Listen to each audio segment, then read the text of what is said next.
Saudara, lalu apa makna dari pidato Joko Widodo yang bilang tahun politik ini sudah mulai memanas termasuk di antara sesama kawan? Kita ulas bersama dengan pengamat politik sekaligus Direktur Eksekutif Indikator Politik Burhanuddin Muhtadi yang telah bergabung bersama kami di Kompas Malam. Assalamualaikum, salam sehat Mas Burhan. Joko Widodo bilang nih situasi politik Waalaikumsalam. sudah Salam mulai sehat. panas apalagi antar kawan sendiri. Ini siapa yang disasar Joko Widodo dalam pidatonya ini? Saya kira pesan Presiden Jokowi secara normatif bisa dimaknai bahwa Presiden sebagai kepala negara dan kepala pemerintahan mengajak semua pihak untuk menurunkan tensi persaingan jelang 2024. Tetapi ketika disisipkan antar kawan sendiri, suka tidak suka publik punya asosiasi kawan sendiri di sini adalah sesama partai pendukung pemerintah. Dan kebetulan kalau kita lihat dari 7 partai pendukung pemerintah itu mengelompok ke dua kubu. Satu adalah kubu pendukung Prabowo Subianto, yang kedua adalah kubu Ganjar Pranowo. Nah, ini yang saya kira menjadi tanda kutip ya sasaran kritik sekaligus masukan Presiden Jokowi kepada kedua belah pihak agar tidak saling serang karena akan merugikan kepentingan yang lebih besar, terutama bagi proses penyelamatan dan keberhasilan agenda pemerintahan Pak Jokowi. Baik. Jangan lupa Yasir ya, saling serangnya ini kan sudah sampai misalnya pada isu food estate ya. Food estate ini kan ada serangan kepada program pemerintah terutama yang dianggap menjadi tanggung jawab Menteri Pertahanan. Nah, sampai kemudian Presiden Jokowi melakukan klarifikasi bahwa food estate ini tidak bisa cepat membuahkan hasil, perlu waktu. Tetapi yang menarik, isu ini kan dimunculkan oleh partai terbesar pendukung pemerintah, yang lagi-lagi tidak bisa dilepaskan dari konteks persaingan antara Pak Prabowo dan Mas Ganjar di Baik. 2024 nanti. Mas Burhan melihatnya apakah saling serang ini sudah terang-terangan atau bisa saya katakan sudah terlalu frontal begitu sehingga Joko Widodo harus segera mengingatkan bahwa di tahun politik ini sudah mulai memanas dan jangan saling serang apalagi antar kawan sendiri. Kalau disebut frontal mungkin belum ya, tetapi memang sudah mulai menghangat dan terang-terangan karena serangan terkait dengan food estate itu kan terbuka dan disampaikan oleh Sekjen PD Perjuangan yang disebut sebagai kejahatan lingkungan. Nah, ini kan menarik karena food estate ini kan sudah berlangsung sekian tahun, tetapi baru muncul belakangan seiring dengan memanasnya tensi persaingan politik antara dua kubu yang tadi saya sebut ya. Tapi lagi-lagi ya, menurut saya PD Perjuangan tentu punya alibi dengan mengatakan serangan itu tidak kepada agenda pemerintahan, bukan kepada Presiden Jokowi, tetapi kepada menteri yang dianggap tidak deliver. Nah, dalam hal ini adalah mereka sasar Pak Prabowo. Meskipun memang kompleks ya soal food estate ini bukan hanya satu kementerian, tapi lagi-lagi dalam konteks politik PD Perjuangan ingin mengarahkan sasaran tembaknya bukan kepada Presiden Jokowi, tetapi kan pemerintah Pak Jokowi bisa menjadi collateral damage karena serangannya ke Pak Prabowo dan Pak Prabowo bagian dari pemerintah. Pemerintah dianggap menjadi bagian dari kegagalan kalau misalnya betul ya food estate itu sebuah kegagalan. Jadi lagi-lagi ini menarik karena sebelumnya partai pemerintah sangat solid, ya, sekarang paling tidak menjelang 2024 untuk kepentingan elektoral muncul kritik ya terbuka yang disampaikan oleh sesama anggota koalisi pemerintah.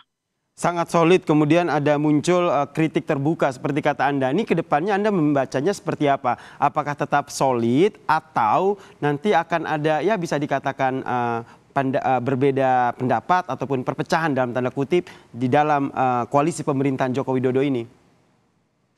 Yang pasti kita harus mulai membiasakan diri munculnya perbedaan-perbedaan antar partai pendukung pemerintah jelang 2024. Jadi mengharapkan keseragaman opini dan pendapat di antara 7 partai pendukung pemerintah juga mustahil ya.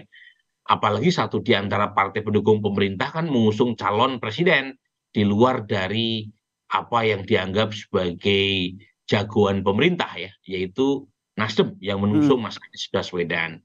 Dan saat yang sama empat partai pendukung pemerintah kan meskipun dengan bahasa yang halus kan beberapa kali juga melempar semacam sindiran kepada PDI Perjuangan ya, dengan mengatakan koalisi PDI Perjuangan dianggap kurang egaliter, dianggap arogan. Itu kan sindiran-sindiran halus meskipun lagi-lagi tidak terbuka. Tetapi poin saya ya jelang 2024 kita akan semakin sering mendapati pertarungan yang kira-kira itu merepresentasikan kepentingan elektoral gitu ya. Karena kalau dilihat dari sudut mereka adalah bagian dari pemerintah kan nggak ada bedanya. Tapi Presiden Jokowi Yasir itu punya kepentingan untuk menjaga soliditas partai pendukung pemerintah.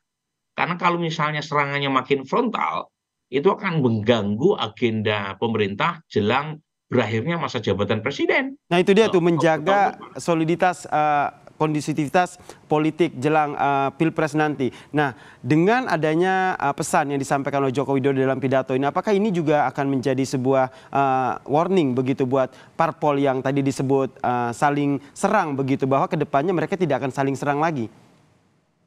Ya, meskipun tentu warning itu sudah dikirimkan, Hmm. Presiden Jokowi sendiri kan langsung melakukan klarifikasi ya terkait dengan food estate ya. Jadi itu kan bisa dibaca sebagai satu bentuk narasi politik bahwa Presiden Jokowi tidak berharap ya anggota partai pendukung pemerintahnya saling serang terkait dengan program pemerintah. Tapi tidak ada jaminan, Tidak ada tidak ada jaminan ya. jaminan serangan antar partai pendukung pemerintah berhenti. Karena ini simpelnya begini, Yasir. Mm-mm. Di antara tiga capres teratas, itu top two, Mas Ganjar dan Pak Prabowo, itu dua-duanya partai pendukung pemerintah. Jadi kalau kemudian selisihnya tipis antara kedua calon teratas ini, ya suka tidak suka serangannya tidak hanya kampanye, bukan hanya kampanye positif kan, tapi juga negatif campaign. Negatif campaign itu boleh, yang nggak boleh adalah black campaign. Ya, Jadi saling membuka aib dan kelemahan pihak lawan secara teknokratik itu boleh. Yang tidak boleh adalah black menggunakan politik campaign. identitas, black campaign, SARA itu tidak boleh gitu loh. Jadi lagi-lagi ini apalagi jangan lupa Mm-mm. keduanya kan memperebutkan blessingnya Presiden Jokowi kan. Karena Betul. popularitas Pak Jokowi yang tinggi. Jadi Mm-mm. pada titik tertentu memang suka tidak suka terjadi serempetan gitu ya, antara kubu Prabowo dengan kubu Ganjar Pranowo terkait dengan bagaimana cara memenangkan 2024. Nah, Cuma serempetan ini tentu saja harapannya Mas Burhan tentu tidak berujung pada saling serang ataupun konflik yang berkepanjangan begitu, karena harapan dari Joko Widodo sebagai presiden adalah menjaga kondusivitas dari dinamika politik. Nah, langkah ke depan yang menurut Anda akan diambil oleh Joko Widodo seperti apa? Terakhir. sebaiknya Presiden Jokowi sering-sering mengumpulkan partai pendukung pemerintah, Mm. terutama adalah para ketua umumnya. Kemudian setelah ditetapkan eh, capres dan cawapres oleh KPU, Presiden Jokowi mengundang semua bakal capres dan cawapres, termasuk Mas Anies. Kalau misalnya Mas Anies berhasil mendapatkan tiket dan didaftarkan resmi ke KPU. Jadi supaya Presiden Jokowi tidak dianggap menganak emaskan beberapa calon tertentu. Jadi Baik. siapapun, termasuk partai pemerintah maupun non pemerintah, harus meletakkan kepentingan bangsa dan negara di atas kepentingan partai dan golongan. Harapan kita semua ya, dan tentu saja menjaga kondusivitas perpolitikan jelang Pilpres dan Pileg ini menjadi tidak hanya tugas Joko Widodo tapi tugas kita semua ya. Terima kasih Mas Burhanuddin Muhtadi atas pemaparannya dan telah bergabung bersama kami di Kompas Malam. Salam sehat Mas Burhan. Salam sehat.